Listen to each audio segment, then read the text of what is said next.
kulu washrabu, kalian terusin aja makan dan minum. Jadi Bilal itu adzan, teruskan aja makan, minum, nggak apa-apa, ya. Hatta yu'adzina banu Ummi Maktum, sampai nanti tibanya adzan Abdullah bin Abi Ummi Maktum.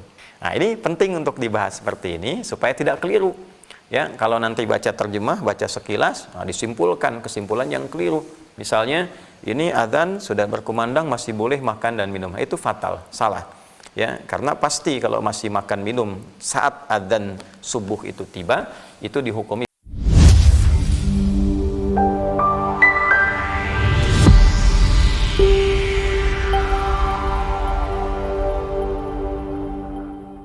Kita mohon kebaikan, keberkahan insya Allah subhanahu wa ta'ala. Kita memulai bismillahirrahmanirrahim.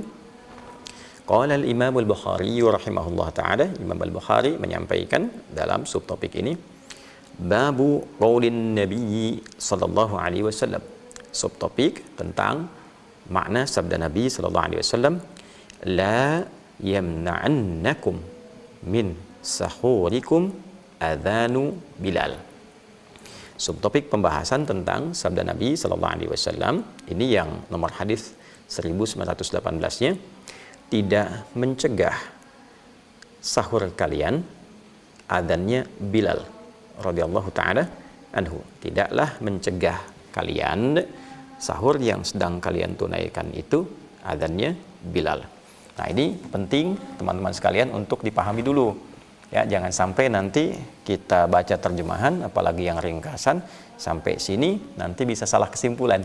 Ya. Nah, apa yang dimaksud adzannya Bilal di sini? Sehingga Nabi mengatakan kalau lagi makan sahur kemudian Bilal radhiyallahu taala anhu adzan, terusin aja, ya kan? Tidak harus berhenti. Nah, ini maksudnya apa? Ya, nah ini harus dikaji dulu. Kalau nanti kemudian asal baca, asal kemudian lihat terjemah ringkas, lalu setelah itu viral yang adzan di masa Nabi, Sayyidina Bilal radhiyallahu taala anhu, bisa salah kesimpulan, ya. Jangan-jangan menyimpulkan nanti waktu adzan masih boleh makan, waktu minum masih boleh makan. Nah, ini tentu kesimpulan yang sangat keliru. Jadi, saya ingin berikan gambaran dulu teman-teman sekalian. Ijma' ulama. Ingat ya, ijma' itu konsensus, kesepakatan mutlak yang didasarkan pada dalil-dalil yang sangat sahih, baik dari Al-Qur'an ataupun hadis Nabi sallallahu alaihi wasallam. Dalam perjalanan itu di setiap masa dilalui, tidak berubah hukumnya demikian, dan semua sepakat para ulama yang ada di muka bumi ini tentang hukum dimaksud. Ya, apa itu hukumnya? Bahwa makan minum di malam-malam Ramadan dibolehkan berlangsung senyamannya, senikmatnya, sebaiknya sampai kemudian tiba batasnya, yaitu adzan subuh, adzan fajar. Tiba waktu fajar, maka sudah tidak boleh makan dan minum lagi. Jelas ya? Dalilnya jelas dalam Al-Quran di surah Al-Baqarah di ayat 187. Kalau kita sampai nanti ke pertengahan sampai ke ujung ayatnya, kita temukan di situ wa kulu washrabu hatta yatabayyana lakumul khaytul abyadu minal khaytil aswadi minal fajr. Silahkan kata Allah, kalian makan, minum, nikmati, kan, sampai tiba batasnya. Kapan batasnya itu tiba? Saat tiba waktu fajar, saat tiba adzan subuh, kan? Nah, jadi tandanya apa? Sudah muncul nih, ya, fajar cahayanya membelah kegelapan malam, fajar shadiq jelas membelah kegelapan malam, sudah tiba awal waktu subuh, ditandai dengan adzan berkumandang. Jadi begitu adzan berkumandang, itu sudah berlaku waktu puasa, tidak boleh lagi makan dan minum. Jelas itu, ya. Saya ulangi, tidak boleh lagi makan dan minum berdasarkan keterangan dari ayat Al-Quran yang kelak nanti kita akan temukan juga penjelasan spesifiknya dari Nabi sallallahu alaihi wasallam. Jadi ini mutlak ijma' ulama. Kalau sudah tiba waktu fajar, adzan subuh, sudah tidak boleh lagi makan dan minum. Jadi kalau ada yang masih makan, masih minum saat adzan berkumandang, nah itu batal puasanya. Jelas ya? Itu batal puasanya. Lalu bagaimana memahami hadis ini? Kalau Bilal adzan, ya kan? Lanjutin aja sahurnya, lanjutin makannya. Nah, seperti apa memahami hadis ini? Kita harus baca nomor 1919-nya untuk menjelaskan situasi ini. Karena itu, oleh Imam Al-Bukhari, beliau jenius ini. diletakkan di subtopik yang sama, nomornya disandingkan. Bukan dipecah atas bawah, bukan. Bersamaan, bersanding. 1918, 1919. Dan yang di atas dibuat subtopik untuk membuat kita lebih menarik mengkaji. Nah, mari kita teruskan. Qala al-Imam al-Bukhari rahimahullahu taala, al-Imam al-Bukhari menyampaikan riwayat ini, sanadnya dulu kita baca. Haddatsana Ubaid bin Ismail an Abi Usamah an Ubaidillah an Nafi' an Ibnu Umar wal Qasim ibn Muhammadin an Sayyidati Aisyah radhiyallahu taala anha. Sayyidah itu saya masukkan di sini ya untuk memuliakan istri Nabi sallallahu alaihi wasallam. Sanadnya beliau menerima dari Ubaidillah bin Ismail, Ubaidillah menerima bin Ismail dari Abi Usamah, Abi Usamah menerima dari Ubaidillah lagi, Ubaidillah menerima dari Nafi'. Jadi yang pertama beda dengan yang kedua ya. Nafi' menerima dari Ibnu Umar, Ibnu Umar menerima dari Al-Qasim, Al-Qasim menerima Al-Qasim Ibnu Muhammad menerima dari Sayyidah Aisyah radhiyallahu taala anha. Jadi hadis ini teman-teman itu lingkungan A1 ini ya, sanadnya tersambung pada ibunda kita ya, ibunda mukminin di seluruh muka bumi ini yang mulia, istri Nabi sallallahu alaihi wasallam Sayyidah Aisyah radhiyallahu taala anha. Beliau menyampaikan anna Bilalan kana yu'adzinu bilailin. Nah, ini ya, bahwa Bilal itu radhiyallahu taala anhu, kata Sayyidah Aisyah, itu punya porsi adzan, punya waktu adzan terkait dengan subuh. Ya, kapan adzannya? Ternyata beliau adzannya itu bukan pas waktu subuhnya, bukan fajarnya, tapi adzan pembuka waktunya masih waktu lail, waktu malam, gitu ya. Jadi belum masuk waktu fajar. Nah, seperti kita ketahui bahwa di Madinah itu bahkan sampai sekarang adzannya 2 kali di subuh itu. Adzan pertamanya itu bukan waktu subuh, ya kan? Adzan yang mengingatkan nanti bahwa waktu subuh sebentar lagi akan tiba. Nah, ini belum masuk subuh. Jadi ketika Bilal radhiyallahu taala anhu itu adzan, itu adzannya beliau bukan adzannya subuh. Ingat ya? Tapi adzan pengingat akan dekatnya masuk waktu subuh. Kata Sayyidah Aisyah radhiyallahu taala anha, itu Sayyidina Bilal itu adzannya itu masih di waktu malam, ujungnya malam. Ya, ujungnya malam itu kalau dalam bahasa Quran itu disebut dengan sahar, jamaknya ashar. Ya, itu waktu terbaik untuk istighfar. Contoh kita temukan di Quran surah ke-51 di ayat ke-18. Wabil ashari hum yastaghfirun. Ya, ada kebiasaan orang-orang soleh yang punya sifat ihsan, ya namanya muhsin, lalu punya amalan-amalan andalan takwa. Ya, di antaranya selesai tahajud dia isi dengan istighfar di penghujung malam menjelang ke fajar.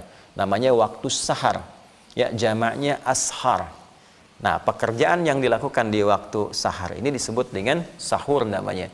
Ya, karena itulah kenapa kita makan di waktunya sahur, memberikan kesan bahwa kalau mau makan jangan terlampau malam, ya kan? Tengah-tengah malam misalnya kan, jam 2, setengah 2 itu terlalu awal malam. Ya, nanti kita akan lihat babnya nanti begitu masuk ke subtopik 19 kita akan temukan ya, bahkan di 18-nya itu ada anjuran mengakhirkan makan di waktu sahur itu, maksudnya agak dekatkan ya, walaupun tidak terlalu mepet ke waktu subuh itu. Nah, supaya apa? Ya, supaya energinya lebih banyak terkumpul, tidak terlalu keluar banyak tenaga dulu, supaya nanti bisa dipakai untuk ibadah optimal.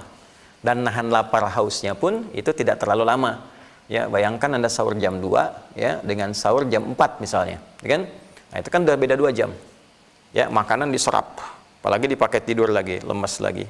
Terus nahan lapar, nahan hausnya, maghribnya jam 6 sore, ya kan? Nah, tambahkan aja.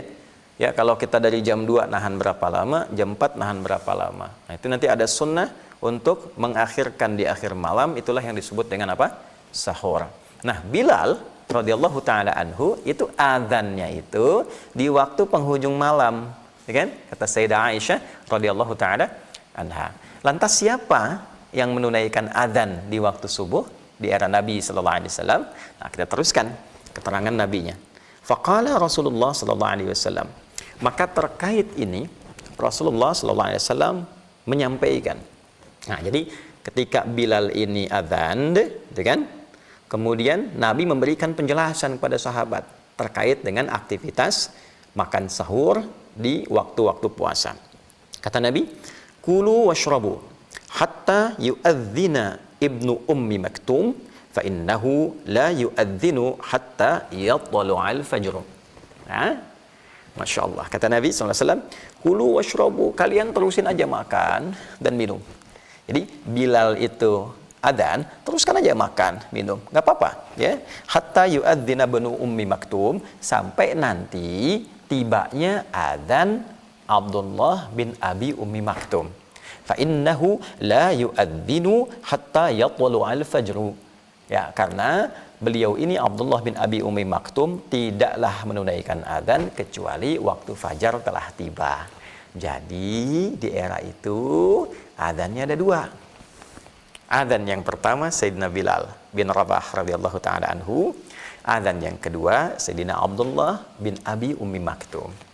Nah, yang adzannya Bilal itu adzan pengingat bahwa waktu fajar sebentar lagi akan tiba. Adzannya Abdullah bin Abi Ummi Maktum itu pas waktu fajar.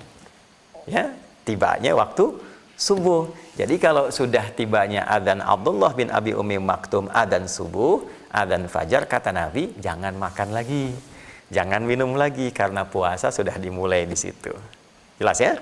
Puasa sudah diawali. Jadi kalau Bilal adzan, silahkan makan masih boleh, minum masih boleh, tapi ingat sebentar lagi waktu subuh akan tiba, sampai tibanya adzan Abdullah bin Abi Ummi Maktum. Nah, ini penting untuk dibahas seperti ini supaya tidak keliru. Ya, kalau nanti baca terjemah, baca sekilas, disimpulkan kesimpulan yang keliru. Misalnya, ini adzan sudah berkumandang masih boleh makan dan minum. Itu fatal, salah. Ya, karena pasti kalau masih makan minum saat adzan subuh itu tiba, itu dihukumi batal puasanya. Keliru. Baik ya? Nah, ini sampai sekarang dilestarikan 2 kali adzan itu walaupun tidak di bulan puasa untuk mengingatkan saking pentingnya manfaat sholat subuh, pahalanya, keistimewaannya, ya. Jadi kalau lagi umrah nih, misalnya subuhnya 4:30, jam 4 sudah adzan. Ya, biasanya kalau tidak setengah jam, bahkan nanti 45 menit sebelumnya itu adzan, ya, untuk mengingatkan, ayo cepat siap-siap ke masjid, pahalanya banyak, beda dengan di masjid biasa, itu kan. Orang kemudian bergeliat untuk bersiap-siap. Khusus Ramadan, ya, pengingat adzan yang pertama untuk memberikan peringatan kepada semua yang puasa, awas jangan terlalu santai, karena nanti kita akan lihat sahabat tuh pengen ikut Nabi, dimaksimalkan ibadah sampai saking maksimalnya sahurnya mepet tuh, ya, karena ada yang masih sholat, masih zikir, gitu kan. Nah, kata Nabi kalau makan lanjut aja, adzan Bilal lanjut. Nah, tapi siap-siap ketika nanti tibanya Abdullah bin Abi Ummi Maktum adzan, maka itu adzan apa? Subuh, sudah tidak boleh makan, sudah tidak boleh minum lagi. Nah, kurang lebih sekarang kita bertanya, berapa jaraknya antara adzan pertama Bilal itu dengan adzan kedua, ya, Abdullah bin Abi Ummi Maktum radhiyallahu taala anhuma jami'an. Kita baca sekarang. Kita masuk dulu yang subtopik ke-19. Babu qadri kam baina as-sahuri wa salatil fajri. Ya, babu qadri kam baina as-sahuri wa salatil fajri. Subtopik pembahasan. Berapa kurang lebih durasinya, jaraknya antara sahur itu dengan adzan subuh. Ya, jadi tadi kalau Bilal radhiyallahu taala anhu itu adzan, mengingatkan sebentar lagi waktu subuh itu tiba, berapa jaraknya dari adzan Bilal ke adzannya Abdullah bin Abi Ummi Maktum? Qala al-Imam al-Bukhari rahimahullah taala, Imam al-Bukhari menyampaikan, haddatsana Muslim, kami menerima riwayat ini dari Muslim Ibnu Ibrahim bin Ibrahim, haddatsana Hisham, Muslim bin Ibrahim menerima dari Hisham, haddatsana Qatadah, Hisham menerima dari Qatadah, an Anasin, Qatadah menerima dari Anas, an Zaid bin Thabit radhiyallahu taala anhu. Kemudian Anas menerima dari Zaid bin Thabit radhiyallahu taala anhu. Ini nyambung ya, teman-teman sekalian, sanadnya. Kemudian qala, beliau memberikan informasi. Apa informasi pentingnya? Tasahharna ma'an Nabi sallallahu alaihi wasallam. Ya, kami pernah sahur bersama Nabi sallallahu alaihi wasallam. Nah, ini penting teman-teman sekalian. Awas ya. Tasahharna ma'an Nabi sallallahu alaihi wasallam. Kami pernah sahur dengan Nabi sallallahu alaihi wasallam. Kata sahabat Zaid bin Thabit.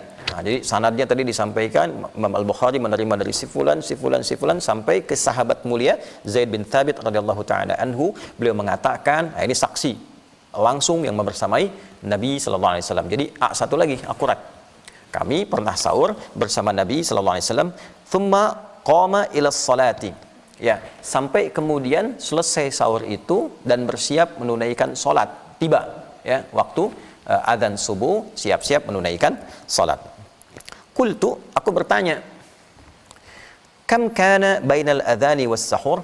Ya, berapa kira-kira durasinya? Jaraknya antara adzan itu dengan sahur, adzannya Abdullah bin Abi Ummi Maktum dengan sahur yang ditunaikan dari batas pengingat Bilal bin Rabah. Ya, jadi kalau bila sudah adzan di batas akhir itu untuk pengingat sampai mendekat fajar, sampai ke fajarnya berapa jaraknya? Baik ya. Maka dijawab qadru khamsina ayatan. Ya, kurang lebih 50 ayat Al-Qur'an. Jelas ya? Nah, ini kalau ahli Quran jawabannya begitu tuh. Ya, kurang lebih kalau dibacakan 50 ayat, nah itulah dari adzan pertama ke adzan yang kedua. Ya, nah ini kalau ahli Quran terbiasa begitu ya. Berapa jarak perjalanan dari Jakarta ke Bekasi? Ya, kurang lebih 1 juz lah gitu ya. Ahli Quran begitu tuh, ya. Berapa jalan dari Sudirman ke Menteng? Ya, kurang lebih 50 ayat lah gitu ya kalau baca tartil misalnya. Nah, itu ahli Quran. Nah, ini memberi pesan bahwa jadi ada yang adzan Sayyidina Bilal radhiyallahu taala anhu di adzan yang pertama, kemudian menuju adzan yang kedua di waktu subuh itu ada pengingat lagi, ada yang baca Quran kurang lebih 50 ayat. Nah, ini yang sering kita dengar itu ya. Jadi itu bagian dari sunnah itu pengingat ya. Kalau di daerah di kampung-kampung dan sebagainya ya, ada adzan pertama mengingatkan, setelah itu ada bacaan Al-Quran dibacakan. Nah, itu bagian sunnah yang lestari. Di era Nabi sudah berlangsung. Ya, bahkan di Madinah juga demikian. Setelah adzan subuh itu kan, ya kita dengar di TV-TV yang tersambung ke hotel-hotel itu bacaan Quran sampai nanti tiba adzan yang subuhnya. Nah, setelah itu nanti selesai sholat disambung bacaan Quran lagi. Ya, jadi itu boleh untuk mengingatkan. Udah selesai adzan yang pertama, yang sahur misalnya, terus ada yang ngaji misal di musola mengingatkan sampai sebelum tiba. Nah, itu pengingat. Ya, sebentar lagi adzan akan tiba yang subuh. Kenapa? Supaya orang nggak kaget, nggak tahu waktu, tiba-tiba lagi makan, kan? Nah, terus adzan subuh, akan kaget itu, ya. Nah, orang Sunda bilang kecelekok, khawatir, ya, ada keselak dan sebagainya, apa dimuntahkan macam-macam. Jadi antara adzan yang pertama dengan adzan yang kedua ada jeda untuk memberi informasi. Ini masih baca Quran, masih boleh makan, masih boleh minum, tapi hati-hati, sebentar lagi waktu subuh tiba. Nah, teman-teman, nanti kita akan temukan yang baca Quran di era Nabi SAW itu dalam jeda antara adzan pertama Bilal bin Rabah radhiyallahu taala anhu, adzan kedua Abdullah bin Abi Ummi Maktum radhiyallahu taala anhu, itu ada yang baca Quran yaitu sahabat mulia Abdullah bin Mas'ud radhiyallahu taala anhu. Jadi kalau beliau ini sudah baca Al-Qur'an kurang lebih 50 ayat, itu pemberi pesan, ya. Ayo hati-hati ya. Ini akan dimulai nih adzan subuh sebentar lagi. Nah, jadi di antara sahabat itu juga ada yang mengakhirkan makannya itu mepet-mepet ke waktu subuh. Ya, makanya disebut dengan waktunya sahar, makanannya sahur. Ya, itu ditemukan di mana? Di topik yang ke-18 di Sahih Al-Bukhari. Nah, kalau kita temukan di sini babu ta'khiris sahur, subtopik tentang sunnah mengakhirkan sahur.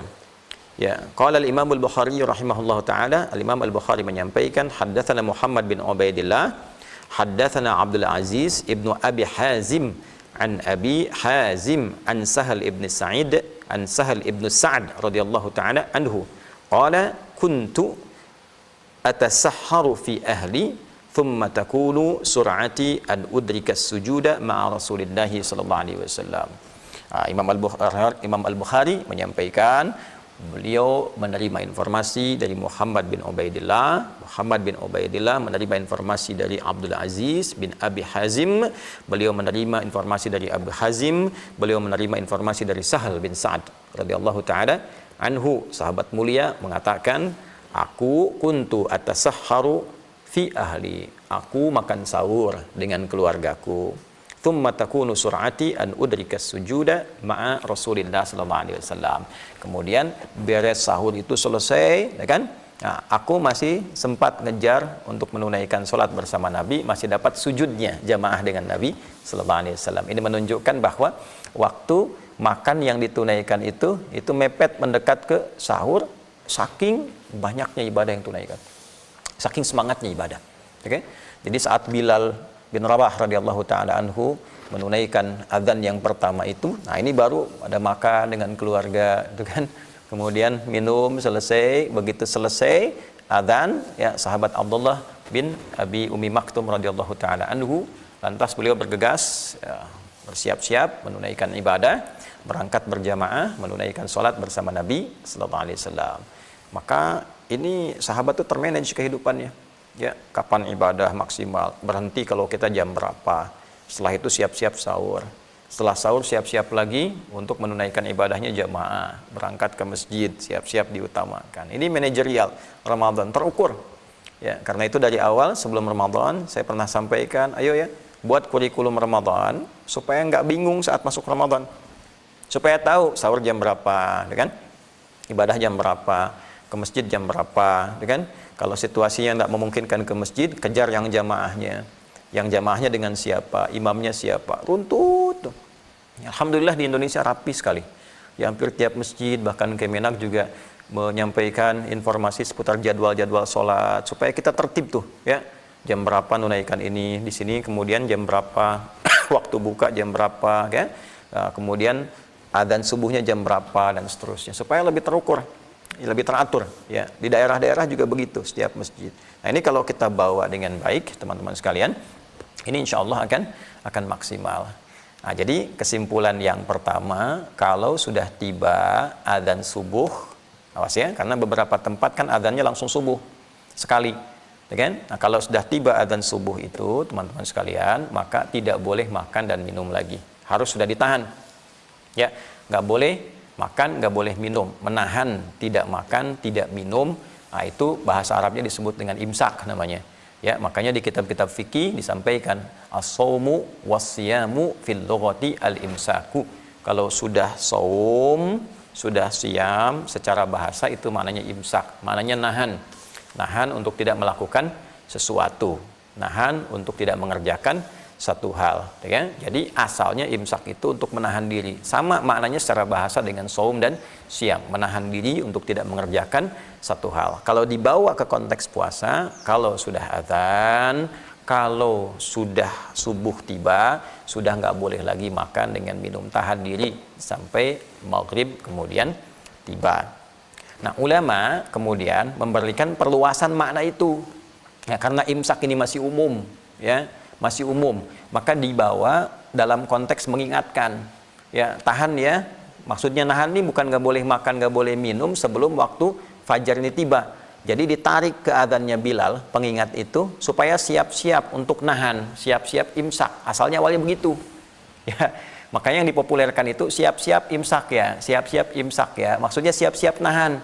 Waktu Bilal adzan, dengan Allahu Akbar, subuh belum tiba. Masih ada ukuran 50 ayat bacaan Al-Quran. Kalau kita durasinya 15 sampai 20 menit lah. Ya, bacaan tartil 15 sampai dengan 20 menit. Kalau ditarik panjang ya kurang lebih 30 menitan. Ya, kalau 50 ayat itu kan satu halaman mushaf kurang lebih standarnya kan 15 ayat, ya kan? Ya, 3 halaman lebih sedikit lah, 3 halaman lebih sedikit. Ya, kurang lebih ya 15 sampai 30 menit maksimalnya. Jadi ketika adzan yang pertama, ya diingatkan melalui bacaan Al-Quran, Abdullah bin Mas'ud radhiyallahu ta'ala anhu, siap-siap imsak ya, siap-siap, itu kan, siap-siap imsak, siap-siap tahan, karena nanti adzan Abdullah bin Abi Ummi Maktum sudah nggak boleh makan dan minum lagi. Jelas ya? Nah, maka disampaikan siap-siap imsak, gitu kan, hati-hati nih ya, bahasa kita begitulah, ya kan? Nah, tapi Pemaknaan ini, pemahamannya adalah bukan nggak boleh makan dan minum. Ya, di jeda waktu itu sebelum subuh tiba masih boleh makan, boleh minum. Ya. Cuma ada kesalahpahaman di segelintir komunitas masyarakat memahami kalau sudah bahasanya itu karena imsak itu tadinya semakna dengan tahan lapar, tahan haus, sudah nggak boleh makan minum lagi. Nah, makna pengingatnya itu terputus. Ya, sehingga sebagian masyarakat memahami kalau sudah imsak nggak boleh makan, nggak boleh minum. Sebagian ya, yang belum memahami ini. Nah, jadi ketika disampaikan imsak, udah nggak boleh makan tuh, udah imsak. Dulu saya waktu kecil itu dengar itu, ya, dan pahami itu. Kalau sudah imsak tuh udah, jangan makan, jangan minum lagi, gitu kan? Nah, telat ngasih pengingat di ujungnya. Nah, harusnya kan sampai, gitu kan? Nanti adzan subuh tiba, baru beneran nggak boleh makan. Nah, tapi kadang sebagian di masyarakat kalau sudah waktunya imsak, gitu kan? Ya kan? Imsak, udah, jangan makan lagi. Jangan minum lagi, udah nggak boleh, tahan. Nah, ini yang dikomentari oleh beberapa pensyarah di Sahih Al-Bukhari ini, hal yang tidak tepat pemahamannya di masyarakat. Ya, seperti misalnya Ibnu Hajar Al-Asqalani, beliau punya kitab Fathul Bari fi Syarah Sahih Al-Bukhari, menjelaskan fenomena itu. Hal yang kurang tepat di masyarakat yang memahami bahwa jeda waktu itu sudah nggak boleh makan, nggak boleh minum. Ya, imsak itu sudah nggak boleh makan, nggak boleh minum dalam pemahaman antara jeda adzan tadi. Itu yang kurang tepat, diluruskan. Ya, masih boleh. Yang boleh itu apa? Yang boleh itu silahkan makan. Ya, jeda antara adzan pertama dengan adzan kedua sebelum subuh tiba. Kalau adzannya pun sekali subuh saja, maksudnya sebelum adzan subuh silahkan masih boleh makan, masih boleh minum. Cuma ingat hati-hati. Kalau sudah mepet-mepet, hati-hati, subuh sebentar lagi tiba. Jadi dulu pernah saya populerkan itu di kalangan yang memaknai imsak itu sudah nggak boleh makan, nggak boleh minum, itu kurang tepat. Jadi saya coba populerkan istilah tanbih, pengingat. Ya, pengingat supaya bisa membedakan pemahamannya secara bahasa antara imsak dengan tanbih. Esensinya sama saja. Gitu ya. Yang penting paham bahwa jangan sampai kalau sudah adzan subuh tiba masih makan dan minum. Jadi ada jadwal imsakiyah tuh yang dibikin ya.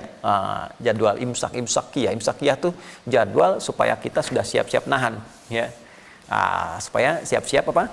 Puasa. Makanya dibikin kadang 10 menit sebelum subuh. Nah, maksud imsak di situ itu bukan nggak boleh makan, nggak boleh minum. Ya, yang dimaksud apa? Yang dimaksudkan hati-hati akan tibanya waktu subuh. Jadi jangan sampai pemahamannya kalau imsak dalam arti sebelum subuh tiba dipahami ya sudah nggak boleh makan, nggak boleh minum. Jadi kalau ada yang pemahaman pernah dulu saya sampaikan, kalau ada yang bilang imsak dalam arti sudah harus puasa, belum gitu ya sampai subuh tiba. Nah, dulu saya populerkan istilahnya tanbih untuk mengingatkan, pengingat. Jadi itu kurang lebih teman-teman sekalian pemahamannya ya, bahwa waktu imsak itu di sini barangkali hal yang harus kita urainya ya, karena itu ngaji bahasa itu penting ya, penting, nggak bisa dipisahkan. Para ulama dulu tuh mulainya dengan bahasa dulu ya, hafal Quran, sholatnya bagus, hal pertama mereka kaji bahasa dulu ya. Imam Syafi'i berapa tahun tuh, berapa puluh tahun. Imam Malik gurunya berapa puluh tahun memahami bahasa supaya ngerti Quran, ngerti hadis. Ini maksudnya kemana, apakah kiasan, apakah langsung ya, apakah tekstual, apakah kontekstual, memahaminya seperti apa. Nanti setelah itu baru dibawa praktek pemahaman itu untuk mengkonstruksikan dalil, pahami dalilnya, riwayatnya jelas, jadi pemahamannya utuh. Nah, hal ini terjadi di masyarakat ya, kita tidak katakan kesalahpahaman ya, tapi barangkali di sini ada memahami dari konteks kebahasaan ya, karena kata imsak itu asalnya mengandung makna menahan. Ya, makanya di kitab-kitab fikih itu ditemukan as-shaumu was-siyamu ya fil lughati aw lughatan al-imsak. Karena imsak itu dipahami menahan, imsak itu dipahami dalam konteks menahan ini puasa, gitu kan? Artinya menahan untuk tidak mengerjakan sesuatu. Sebagian memahaminya, sebagian bahkan di Arab ini. Ya, bahkan di Arab memahaminya kalau sudah imsak ya tahan gitu. Nah, ini barangkali yang penting diluruskan ya. Jadi teman-teman sekalian, dalam konteks ini imsak dimaksud dibedakan dengan waktu puasa untuk mengingatkan. Jadi tidak salah kaprah di lingkungan kehidupan. Kesimpulan. Yang pertama, disunahkan mengakhirkan makan saat sahur khususnya. Ya, saat sahur. Sahur itu aktivitas yang dikerjakan di waktu sahar. Jamaknya ashar. waktu singkat menjelang fajar. Durasinya kurang lebih 15 sampai 30 menit. Hikmahnya supaya muncul barakah. Tasahharu fa inna fis sahuri barakah. Makanlah di waktu sahar, makanlah di waktu sahar. Makan sahur itu makan di waktu sahar. Karena sungguh makan di waktu sahar itu nanti menambah keberkahan, nambah kebaikan. Ya, tubuh lebih kuat, ya, ke waktu puasanya lebih dekat sehingga energinya bisa diolah dalam tubuh dan dikeluarkan dalam bentuk yang maksimal, ya kan? Tidak terlalu lama puasanya menunggu dan nanti olahannya akan lebih baik, menambah semangat untuk menunaikan aktivitas baik sosial ya ataupun juga aktivitas ibadah-ibadah ritual. Yang kedua, makan dan minum di waktu sahar itu yang disebut sahur itu berlangsung waktunya sampai adzan subuh tiba. Kalau di masa Nabi sampai tibanya adzan sahabat Abdullah bin Abi Ummi Maktum radhiyallahu taala anhu. Ya. Tapi kesimpulan selanjutnya mesti hati-hati. Ya, jangan terlalu mepet-mepet dekat ke subuh tanpa tahu pengingat. Oleh karena itu di era Nabi yang belum ada jam seperti sekarang, belum ada alarm seperti sekarang, gitu kan? Maka didesainlah ada pengingat. Kurang lebih 50 ayat jaraknya dari bacaan Al-Quran tartil sampai tibanya adzan subuh ini, maka adzanlah yang pertama sahabat Bilal bin Rabah radhiyallahu taala anhu. Kata Sayyidah Aisyah, kalau Bilal itu adzan biasanya masih masuk penghujung malam, masih belum tiba subuh. Maka kata Nabi, kalau Bilal adzan masih boleh silakan minum. Nah, batas akhirnya sampai nanti tibalah sahabat Abdullah bin Abi Ummi Maktum menunaikan adzan subuh.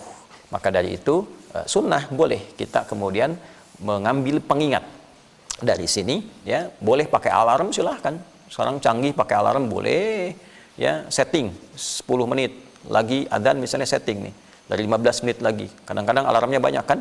30 menit lagi, 20 menit lagi, 15 menit lagi, 10 menit lagi, 5 menit lagi. Boleh itu. Ya, boleh. Ya, terapan dari pengingat sunnah berkemajuan ya di era kekinian boleh. Ya, di masyarakat yang di daerah yang sulit mendapatkan alarm teknologi belum ke situ, pakai hadis ini, adzan 2 kali. Ya, adzan pertama sampaikan dulu ke masyarakat biar nggak bingung. Ya. Nah, biar nggak bingung, informasikan dulu, jangan tiba-tiba adzan nggak biasa di masyarakat. Nanti bingung, kok udah subuh kan belum gitu ya. Nah, sampaikan dulu, bikin pengumuman. Kalau ini adzan yang pertama, Bapak Ibu ini belum tiba subuh ya. Nah, ini pengingat aja sebentar lagi subuh tiba, ya kan?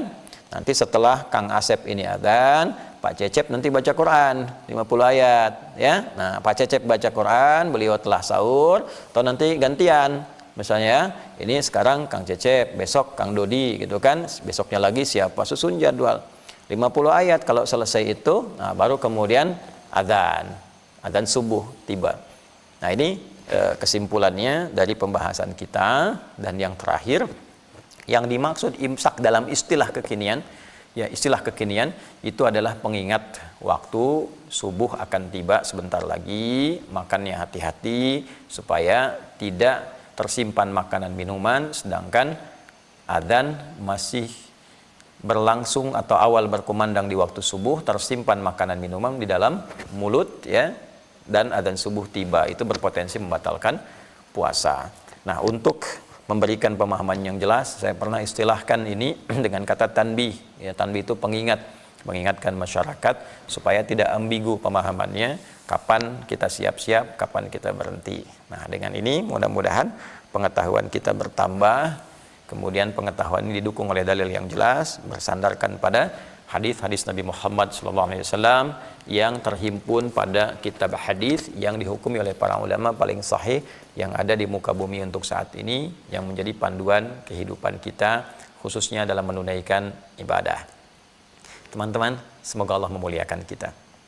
Semoga Allah meningkatkan keimanan kita, memperluas persaudaraan kita dalam kebaikan, memberikan perlindungan pada kehidupan kita khususnya di negeri Indonesia yang kita cintai ini, menjaga kita semua dan memberikan kemuliaan pada kehidupan dunia akhirat kita, memberikan ketenangan di setiap tempat yang ada kegelisahan. Semoga Allah membebaskan saudara-saudari kita di Palestina sehingga berkehidupan yang baik, termasuk di semua negara, semua tempat, menghadirkan kedamaian untuk kita nikmati sampai berpulang pada Allah Subhanahu wa taala. Terima kasih. Maafkan saya, Adi Hidayat. Subhanakallahumma rabbana wa bihamdika asyhadu an la ilaha illa anta nastaghfiruka wa natubu ilaik. Walhamdulillahi rabbil alamin. Assalamualaikum warahmatullahi wabarakatuh. Ibadah itu bukan hanya semangat, tapi juga ilmu. Karena satu kesalahan kecil bisa membuat kita ragu dengan ibadah kita sendiri. Maka belajarlah, pahami, dan amalkan dengan benar. Semoga setiap sahur kita bernilai pahala, setiap puasa kita diterima, dan setiap langkah kita di bulan Ramadan semakin mendekatkan diri kepada Allah. Ya Allah, bimbing kami dalam beribadah dengan ilmu yang benar, dan terimalah seluruh amal puasa kami.